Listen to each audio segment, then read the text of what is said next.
ഈ ഒരു ക്വസ്റ്റ്യനിൽ നമുക്ക് 34x43യുടെയും 34x44ന്റെയും യൂണിറ്റ് ഡിജിറ്റ് 7ഉം 1ഉം ആണെന്ന് തന്നിട്ടുണ്ട്. അങ്ങനെയാണെങ്കിൽ എക്സിന് ഇവിടെ വരാൻ ചാൻസ് ഉള്ള നമ്പർ ഏതാണെന്നാണ് ഫൈൻഡ് ഔട്ട് ചെയ്യേണ്ടത്. നമുക്ക് ഇവിടെ തന്നിരിക്കുന്ന ഓപ്ഷൻ നോക്കാം.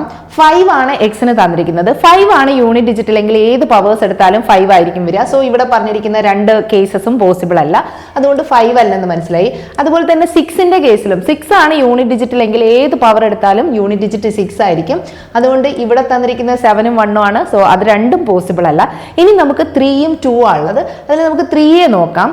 3 ആണ് യൂണിറ്റ് ഡിജിറ്റിൽ വരുന്നതെങ്കിൽ യൂണിറ്റ് ഡിജിറ്റ് എന്ന് പറയുന്നത് ഫസ്റ്റ് കേസിൽ 343യുടെ യൂണിറ്റ് ഡിജിറ്റ് ആയിരിക്കും. 3യുടെ പവേഴ്സ് തന്നിട്ട് യൂണിറ്റ് ഡിജിറ്റ് ഫൈൻഡ് ഔട്ട് ചെയ്യണമെങ്കിൽ നമ്മൾ 3യുടെ 4ന്റെ മൾട്ടിപ്പിളിനേക്കാൾ എത്ര എക്സസ് ആണെന്ന് നോക്കാം. ഇവിടെ 40 + 3 ആണ്. 4ന്റെ മൾട്ടിപ്പിളിനേക്കാൾ 3 കൂടുതലാണ്. സോ ഇതിന്റെ യൂണിറ്റ് ഡിജിറ്റ് എന്ന് പറയുന്നത് 3/3യുടെ അതേ യൂണിറ്റ് ഡിജിറ്റ് ആയിരിക്കും. 3/3 എന്ന് പറഞ്ഞു കഴിഞ്ഞാൽ 27 ആണ്. 27ന്റെ യൂണിറ്റ് ഡിജിറ്റ് എന്ന് പറഞ്ഞാൽ 7 ആയിരിക്കും. സോ ഫസ്റ്റ് കേസ് കറക്റ്റ് ആണ്. ഇനി അതേപോലെ തന്നെ നമുക്ക് അടുത്ത കേസ് നോക്കാം.